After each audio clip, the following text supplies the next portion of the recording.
Mr. McDaniel from Amity Global School. So we welcome you here. So you've been in India for around 7 years and working in the education sector. So what do you think of the current scenario of Indian education sector as such? Well, there is a lot to be done because the vast majority of the people that need education are not getting it. I work within the international curriculum in India, so to speak, with the International Baccalaureate, the Cambridge University program. So our students are not the poor students that need the education the most. There are many millions of students in India that need education very badly, and unfortunately we are not doing much about that, sad to say.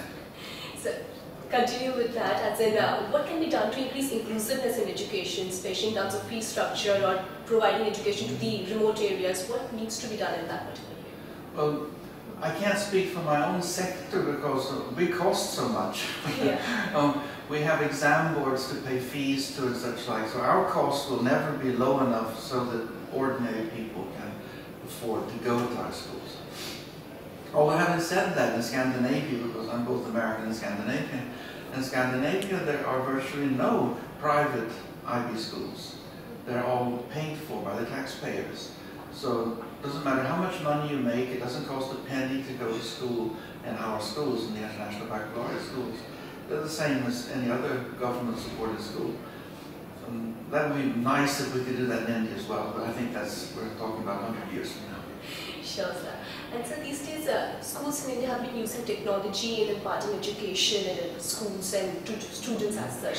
But where do you see India stands vis-a-vis other countries where probably it's more evolved and developed? So what's the path ahead for using technology in education? Actually, I think India has the opportunity to skip a lot of the problems other people have had in other parts of the world.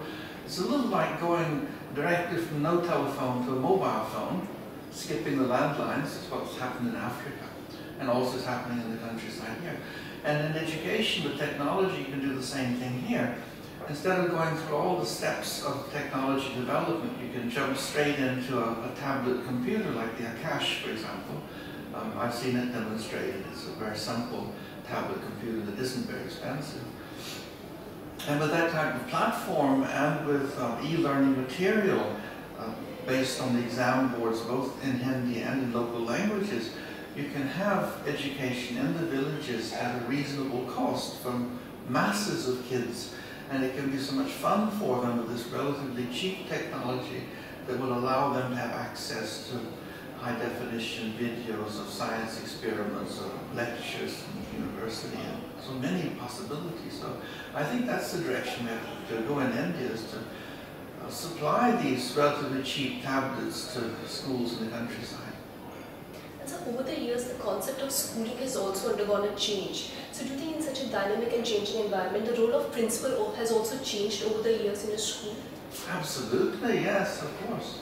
And I think you can always discuss what a principal is supposed to be doing in a school. But I think the principal is like the leader of an orchestra, standing there with this little stick, waving it. So we're waving the stick and we're telling teachers and students how to do it the best way so that it sounds the best, so the music doesn't sound bad. But instead of music, we're talking about education, quality of education.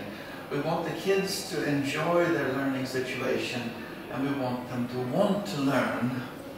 And what we work hardest with is skill-based learning and getting people to understand how to learn.